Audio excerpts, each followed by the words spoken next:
next speaker is Jim Johnson, who will give us the perspective of the Special Court for Sierra Leone. Okay, thank you very much. This is the second time that I've been honored to be here and to represent the prosecutor from the Special Court for Sierra Leone at this event. Prosecutor Brenda J. Hollis regrets not being able to be with you here today. Of course, on the other hand, I'm quite pleased she couldn't make it. But at any rate, she does extend her warm regards to all of you. Last year, my update concentrated on two principal areas of activity within the OTP. This focused on, of course, developments around the Charles Taylor trial and the progress being made by the OTP towards the court's transition to the residual Special Court for Sierra Leone. This year, the same two activities have been the primary focus of the OTP, and I will briefly discuss those. First and foremost, we soon expect the trial judgment in the Charles Taylor case, which you will appreciate is an important milestone for not just the Special Court, but also for the field of international criminal justice.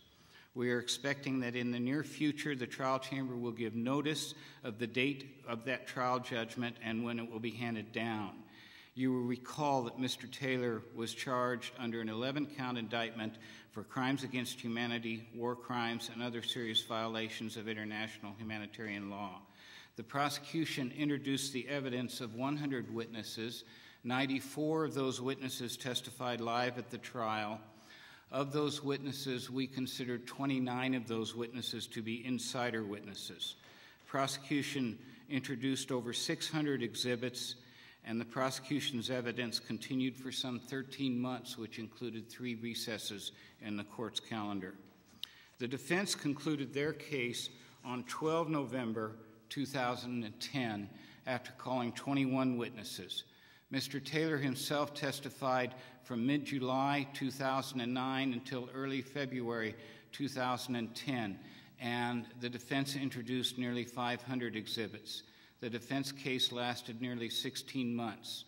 Written and oral submissions were presented in February and March, and the presiding judge declared the hearing closed on 11 March 2011.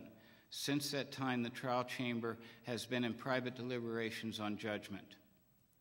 If Mr. Taylor is found guilty of any of the charges brought against him, based on court estimates, we hope that a sentence would be announced in November of this year, and court estimates also are that we should have an appeals judgment, if required, by May of next year.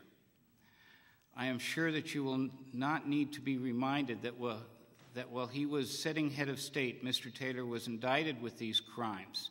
He is the first former head of state against whom a judgment will be rendered by an international court. We hope that this trial will demonstrate that heads of state will be held accountable and that accountability will be determined in a trial that is fair, efficient, and conducted in accordance with the highest standards of law and procedure.